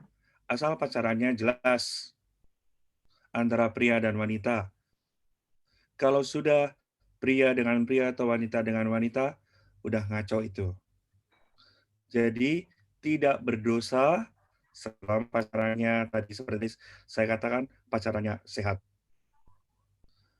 Berdosa Oke. kalau sudah melakukan hal-hal yang lain. Hmm. Nah, ini berdosa jika sudah terlanjur seks bebas. Baik, terima kasih Romo. Berarti tidak berdosa ya, yang penting pacarannya jelas antar pria dan wanita, bukan antar sesama jenis gitu ya, kecuali Iya, mungkin terlanjur ke arah yang terlalu ke arah seperti seks bebas begitu. Oke. Oke, lanjut ke pertanyaan kedua. Jika sudah jika terlanjur seks bebas tapi sudah bertobat saat ini dan tidak mengulanginya lagi, itu bagaimana Romo? Mungkin bisa langsung jawab. bagaimana ini? Oke, kalau sudah terlanjur bertobat, yang paling penting adalah saling menjaga. Tapi konon katanya menurut penelitian kalau orang sudah melakukan seks bebas, dia akan jatuh terus-menerus. Oh Kecuali gitu. dibebaskan dari tempat yang ada. Kalau Hmm. misalnya ngomongnya sudah bertobat, tetapi tetap berpacaran, tetap deket-deketan, tetap satu kos yang berdekatan, tetap satu kamar, siapa tahu lagi. Hmm. Nah, ini yang paling penting adalah kalau misalnya sudah terlanjur, kalau memang mau menikah, menikahlah. Kalau enggak, selesai. End. Terlebih dahulu. Memang menyakitkan. Baik. Berarti tadi eh, Ya, kalau memang sudah bertobat, kalau bisa saling menjaga, tapi mungkin lebih baik kalau mau diterusin ya sampai sekaligus nikah atau diakhiri aja hubungannya gitu ya Romo ya. iya, betul. Baik. Bagaimana Oke. Bagaimana tanggapan Romo ketika ada lanjut? seorang yang rela pindah agama dikarenakan menikah dengan pasangannya yang berbeda agama? Oke, silakan Romo. Iya, iya. Pernikahan adalah hak setiap orang, tapi kalau misalnya menikah karena rela pindah agama karena menikah, itu berarti seseorang ini imannya entah kurang, entah apa, tapi itu hak setiap Oke. orang ya. Hmm. Tapi masalahnya adalah kalau misalnya karena menikah beda agama, pindah agama karena menikah, berarti satu, bagi agama yang ditinggalkan dia murtad, bagi agama yang menerimanya dia bertobat. Itu saja bedanya. Tapi Hmm. kalau seorang pindah rela agama karena menikah, itu berarti orang tersebut kurang dewasa atau kurang beriman di agamanya. Itu. Oke. Berarti aku simpulin lagi buat tadi kalau ada orang yang sampai rela pindah agama karena menikah dengan orang yang berbeda agamanya, itu hak manusia masing-masing.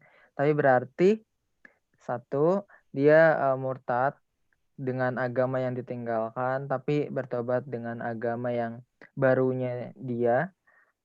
Tapi berarti dia Ya. juga kurang dewasa gitu ya Romo ya, Ya, dengan kurang imannya. dewasa, kurang beriman. Baik, kita lanjut ke pertanyaan nomor 4. Saya punya pacar beda gereja, Romo. Dia selalu mempertanyakan misalnya kenapa sih percaya sama Bunda Maria dan sebagainya. Cara mengatasinya bagaimana ya, Romo? Silakan, Romo. Ya, kalau masa pacaran nggak usah ngomongin iman. Kalau udah ngomongin iman, ini kalau sudah mau serius. Ya, serius supaya tahu aja masalah iman nggak bisa disamakan, nggak bisa diperdebatkan. Kenapa? Kalau misalnya orang nggak tahu kenapa percaya kepada Bunda Maria, ya seperti saya percaya kepada ibu sendiri.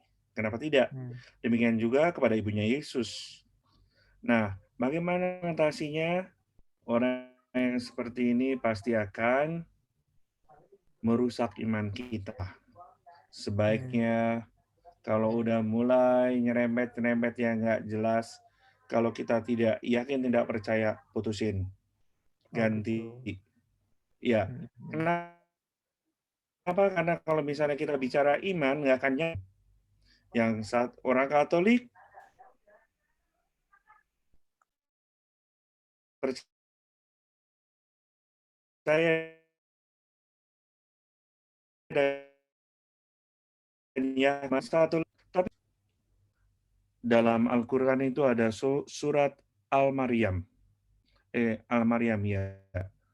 Surat Maryam. Saudara-saudara kita yang Muslim, yakin dan percaya Bunda Maria itu ibunya Isa Al-Masih. Kalau yang Islam malah lebih percaya dibanding yang Kristen loh. Itu saya juga tidak tahu kenapa. Tapi ya itu, kalau sudah masalah iman, itu nggak bisa diperdebatkan. Hanya bisa diberi pengertian, suruh baca sendiri aja. Kenapa gereja meyakini lewat perantaraan Bunda Maria? Baik, oke. Semoga menjawab ya. Oke, kita Ya, lanjut lagi ke pertanyaan selanjutnya. Bagaimana sih cara mengatasi nafsu berlebihan ketika pacaran? Dimana kita tahu bahwa ciuman itu bisa meningkatkan hawa nafsu. di Silakan mana kita Romo. tahu, ya, kalau sudah berciuman, pasti orang akan meningkatkan libidonya ya. Meningkatkan hawa nafsu, kalau udah ciuman berarti ingin melakukan hal-hal yang lain lagi. Maka, supaya tidak ada nafsu yang berlebihan, ketika berpacaran, seperti saya katakan, di tempat umum. Umumnya artinya misalnya di ruang tamu, atau di ruang keluarga. Ketika pacaran orang ada yang lihat, sehingga ada remnya. Tapi kalau udah sendiri-sendiri, udah mojok dan lain-lain, ketika mulai ciuman, mulai rangkulan, dan seterusnya, lalu terjadilah hal-hal yang diinginkan. Maka untuk mengatasi hawa nafsu, saya katakan berpacaranlah di tempat dalam tanda petik umum yang kelihatan orang. Supaya enggak nafsu yang berlebihan. Yang berlebihan, yang aneh-aneh gitu ya Romo ya. Ya. Baik, oke. Kita lanjut lagi. Apakah perkawinan antar orang beragama Katolik dengan orang beragama Kristen diperbolehkan Romo oleh gereja? Ya, oleh gereja Katolik diperbolehkan, seperti tadi, bisa dengan cara mendapatkan izin beda gereja. Jadi, setelah di kanonik, mereka pastornya akan mengurus izin pernikahan beda gereja, lalu setelah itu disahkan di gereja Katolik. Jadi bisa. Tapi dengan konsekuensi yang tadi ya, izinnya misalnya orang Katoliknya harus berjanji setia kepada iman Katolik. Kedua, akan mendidik anak-anak secara Katolik dan membaptisnya. Itu janji sebelum menikah. Dan di hadapan 2 orang saksi. Janji tersebut. Oke, baik. Semoga terjawab ya pertanyaannya. Oke, kita lanjut lagi. Romo, kalau ada pasangan yang sudah menikah, Katolik dan Kristen, pasangannya, apakah anak dari pasangan tersebut harus beragama Katolik atau boleh juga beragama Kristen? Mungkin ini terkait dengan pendidikan tadi ya. Iya. Kalau tadi yang Katoliknya berarti semua anak harus beragama Katolik, entah ayahnya, entah ibunya itu melakukan janjinya. Tapi kalau misalnya setelah anaknya dewasa pindah agama, itu terserah. Terserah kepada anak yang sudah dewasa tersebut. Jadi seperti itu ya. Kalau yang menikahnya Katolik dengan Kristen, lalu yang Katolik itu memang harus mendidik agama secara Katolik. Oke, baik. Semoga terjawab ya pertanyaannya. Oke. Mungkin karena waktunya masih ada, kita ambil beberapa pertanyaan lagi. Mungkin nggak sih Romo memang jodoh yang diberikan mungkin nggak sih Romo memang jodoh yang diberikan memanglah dia yang berbeda agama. Karena setiap pertemuan pasti kan ada alasannya Romo. Iya. Silakan Romo. Jodoh itu diberikan oleh Allah, tapi tergantung juga situasi kondisi. Di beberapa tempat banyak yang misalnya kalau tempat pekerjaannya semuanya kebanyakan misalnya beragama Kristen, lalu yang Katoliknya sedikit, dan dia tidak bergaul di tempat lain, maka mau nggak mau akhirnya hanya yang dilihatlah yang dijadikan pacarnya. Tapi itu bukan takdir. Nggak ada yang namanya jodohnya seperti itu. Tapi biasanya karena ada situasi kondisi tertentu yang menjadikan seorang punya pacar beda agama. Misalnya, kalau sekarang orang bekerjanya di daerah yang mayoritas Kristen, di mana ya? Misalnya di Manado. Ketemunya semuanya dengan orang Kristen. Padahal dia Katolik. Lalu apakah itu memang jodohnya? Tapi kalau dia pindah ke tempat lain, misalnya pindah ke daerah Flores yang mayoritas orang Katolik, pasti dapat jodohnya juga orang Katolik. Jadi bukan jodoh yang diberikan oleh Allah, tetapi karena situasi kondisi yang menjadikan seperti itu. Oke. Semoga terjawab ya pertanyaannya tadi. Nah, salah nggak sih Romo kalau seandainya berpacaran dengan yang agamanya berbeda, walaupun saling menghormati kepercayaan masing-masing? Oke. Kalau berpacaran dengan berbeda agama nggak salah, selama berpacaran saja. Tapi kalau sudah menjurus mau menikah, mulailah memikirkan konsekuensi yang ada. Kalau masih pacaran, nggak terikat dengan siapapun, bebas. Nggak ada dosanya. Jadi nggak salah kalau orang berpacaran saja. Tapi ketika sudah mau melangkah ke yang serius, mulai berpikirlah yang lebih serius juga. Oh, Kenapa oke. kalau pacaran bebas ya? Berarti masih bebas ya Romo ya kalau pacaran. Oke. Ya, Selanjutnya, berdasarkan pemaparan, saya menangkap bahwa beda agama itu masih diperbolehkan, namun tidak disarankan. Apakah betul? betul. Betul. Kenapa? Karena ketika menikah beda agama, banyak masalah-masalah yang akan timbul. Lebih banyak dibanding dengan yang menikah seiman. Itu. Ya. Oke. Terjawab ya, berarti jelas banget tuh. Oke. Mengapa kalau pernikahan beda agama, anaknya harus dibesarkan secara Katolik? Mengapa tidak boleh agama pasangan yang beda agama tersebut? Mengapa? Karena itulah janji yang ketika seorang Katolik mau menikah dengan orang yang beda agama atau beda gereja. Jadi sebelum menikah, yang Katolik berjanji, ini adalah ini hak eksklusif gereja Katolik. Hanya orang Katolik yang punya seperti ini. Boleh menikah di gereja Katolik asal seperti itu. Mau ikutin, silakan. Mau enggak, ya terserah. Jadi seperti itu ya. Kenapa tidak boleh agama pasangan yang beda? Ya karena yang Katolik sudah berjanji akan membesarkan anaknya dan membaptis anaknya secara Katolik. Kalau mau menikah di gereja Katolik. Kalau menikah di gereja lain ya terserah. Tapi kalau di Katolik ya konsekuensinya seperti itu.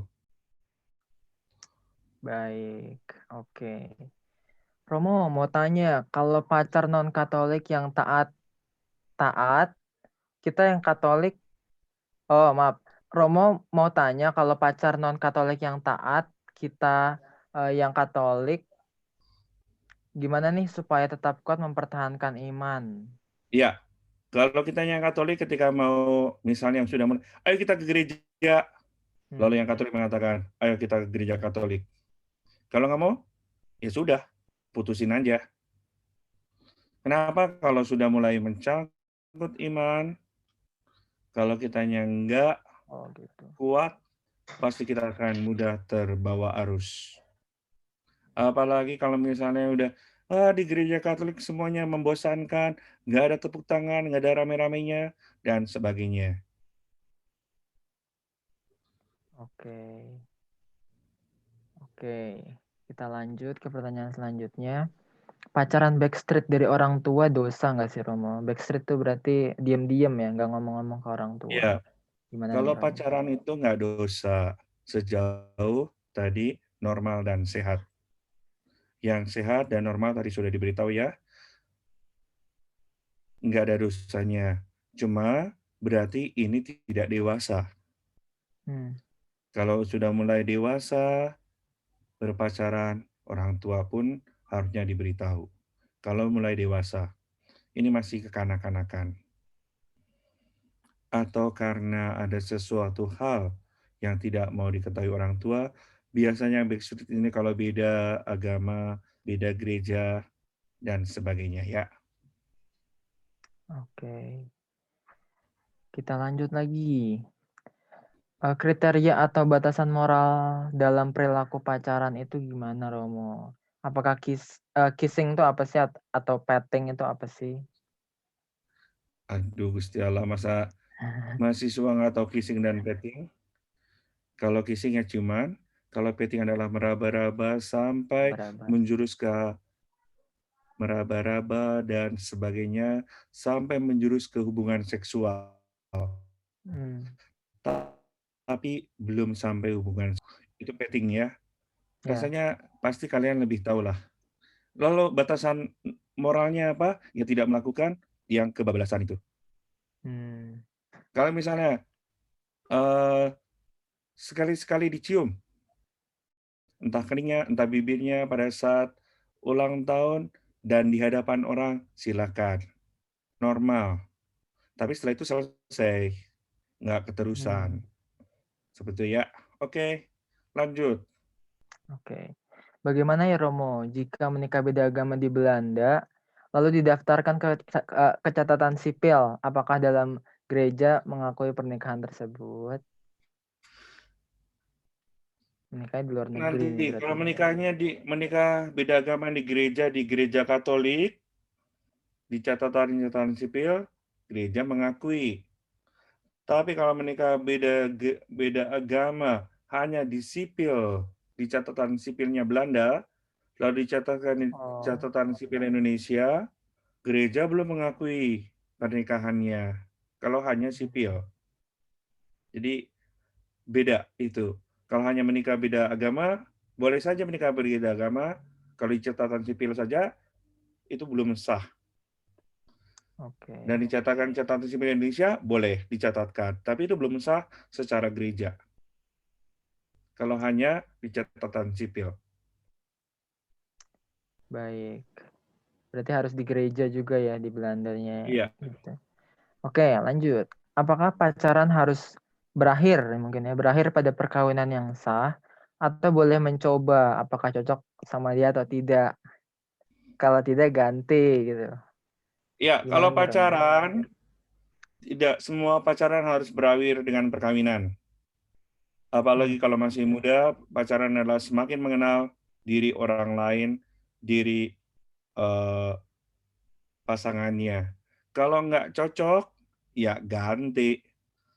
Tapi kalau sudah menikah, nggak bisa ganti. Selama masih pacaran, sah-sah saja gonta-ganti pasangan. Mau disebut, apa namanya sih? Kalau mencela-mencela sana, ganti-ganti, saya juga nggak tahu lah. Tapi kalau selama masa pacaran, Ya. itu tidak ada hukumnya. Oh gitu. Iya, tidak hukumnya. Tapi kalau sudah menikah, nggak bisa ganti-ganti lagi. Kalau Oh. masih pacaran, bolehlah berpaling ke lain hati. Tetapi kalau sudah menikah, selesai. Oke. Ini karena antusiasme peserta menyampaikan pertanyaannya. Oke, lanjut ya. Mengapa anak Ya, tidak boleh memilih agama sendiri, Romo? mengapa anak tidak boleh memilih anak agama sendiri? Itu adalah janji orang tua ketika menikah. Oh, oh iya. Selama masih anak, belum dewasa, dia akan dididik secara Katolik. Kalau orang tuanya Katolik atau yang diberkati di gereja Katolik. Tapi setelah dewasa anaknya mau pindah agama atau memilih agama sendiri, itu terserah anak. Kalau sudah dewasa.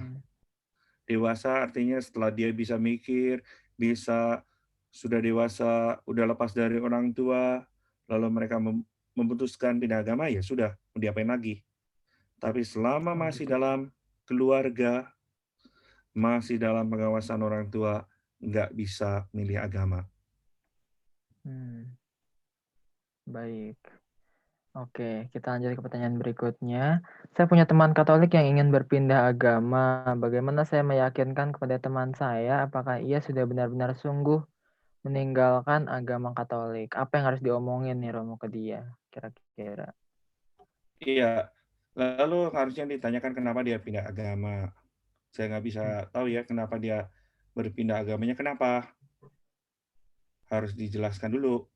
Dan meyakinkan bahwa kalau misalnya saya beragama Katolik, saya yakin bahwa Yesus Kristus adalah juru selamat saya. Yang pertama. Yang kedua, gereja yang pertama siapa? Kalau misalnya dia ingin ke Kristen.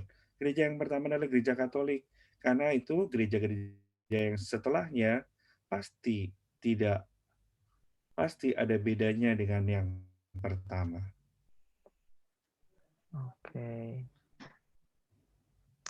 Oke, kita lanjut. Nah, ini mungkin agak kontroversial nih, Romo.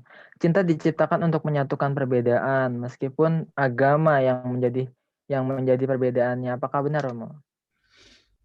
Ya, cinta diciptakan untuk menyatukan perbedaan apa? Perbedaan antara pria dan wanita. Bukan agama. Perbedaan agama harus dibedakan dengan cinta. Ini nggak benar jadinya. Oh gitu. Kemudian nggak benar. Kenapa cinta itu menyatukan perbedaan? Kenapa? Karena memang Tuhan menginginkan penyatuan, disatukan. Kalau yang mau benar-benar bersatu. Jadi ini nggak benar menurut. Oke, Romo. Oke, kita lanjut ke pertanyaan berikutnya.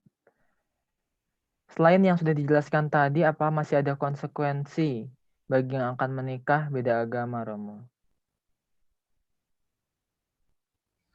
Ya, selain yang tadi itu, kebanyakan banyak masalah-masalah timbul ketika pernikahan beda agama. Banyak sekali, dan banyak juga yang berakhir dengan perceraian.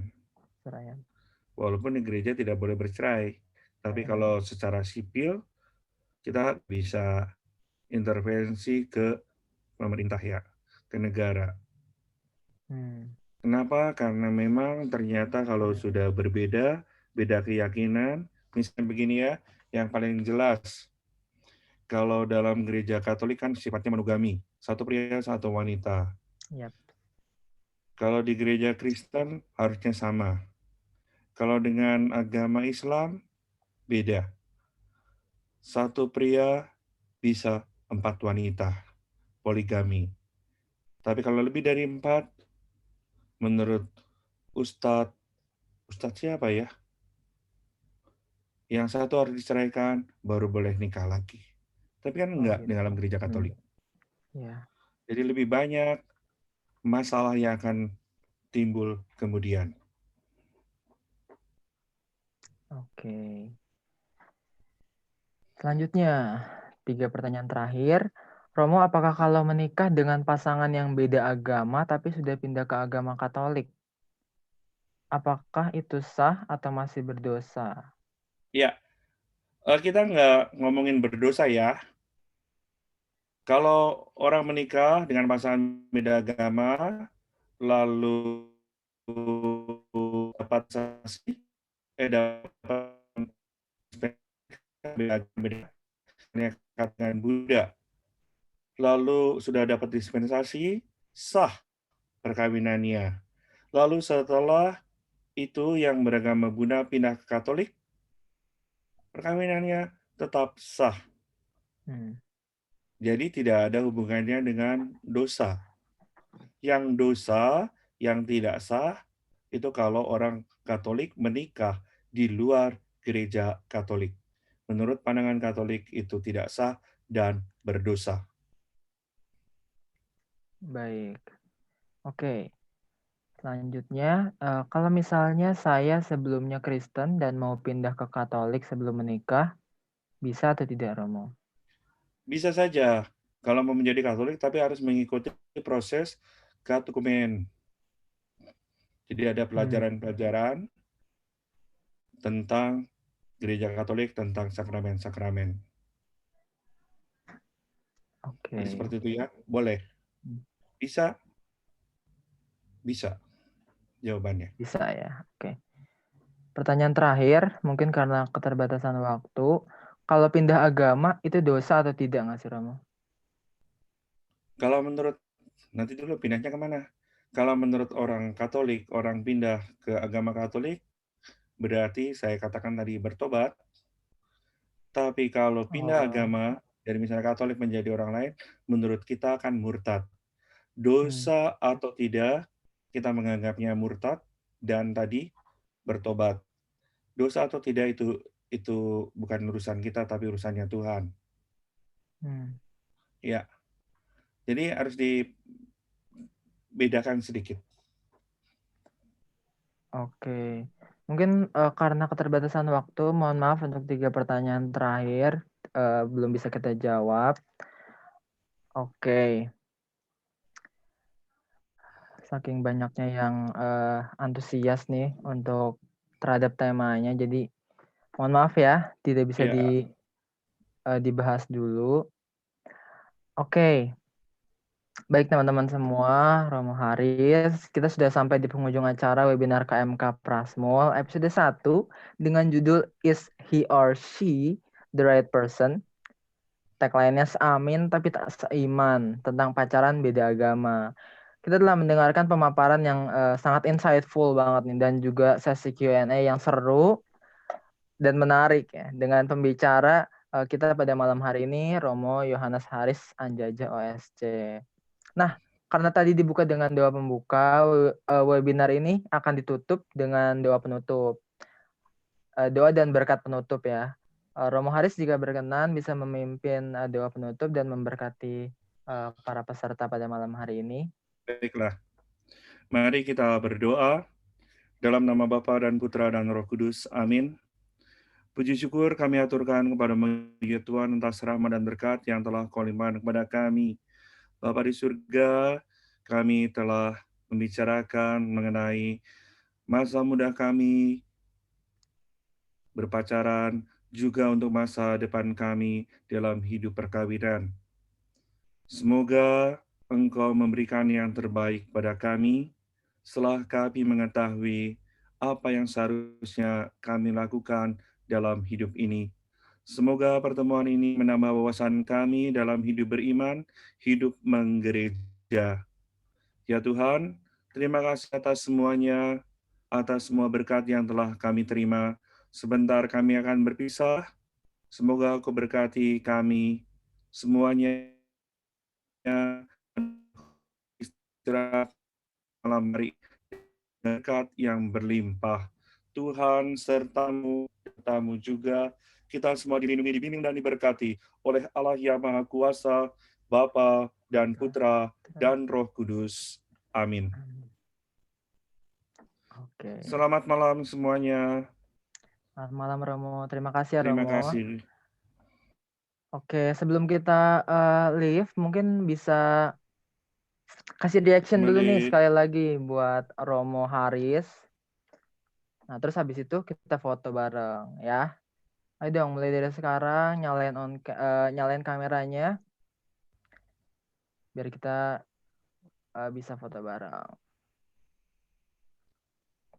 Ayo ditungguin.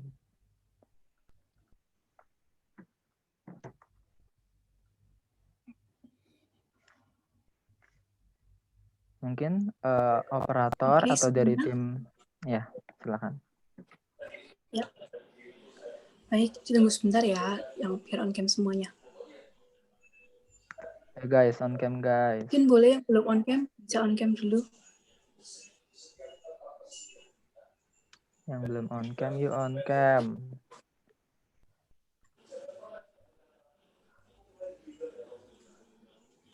Oke, saya mulai ya fotonya. Oke, 1, 2, 3. Screen pertama 1, 2, 3. Oke. Oke, screen kedua.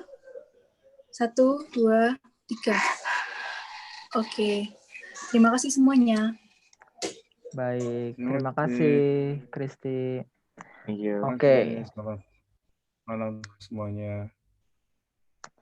Oke, sekali lagi mau ngucapin terima kasih banyak ya Romo Haris atas penjelasan materinya pada malam hari ini. Terima kasih telah meluangkan waktunya buat sharing ke kami semua di webinar pada malam hari ini. Semoga Romo sehat selalu ya Romo, diberkati selalu juga. Amin. Terima kasih Oke. kembali. Selamat malam, Ya. berkat Tuhan. Malam Romo. Terima kasih juga untuk teman-teman semua yang udah mengikuti webinar ini sampai akhir.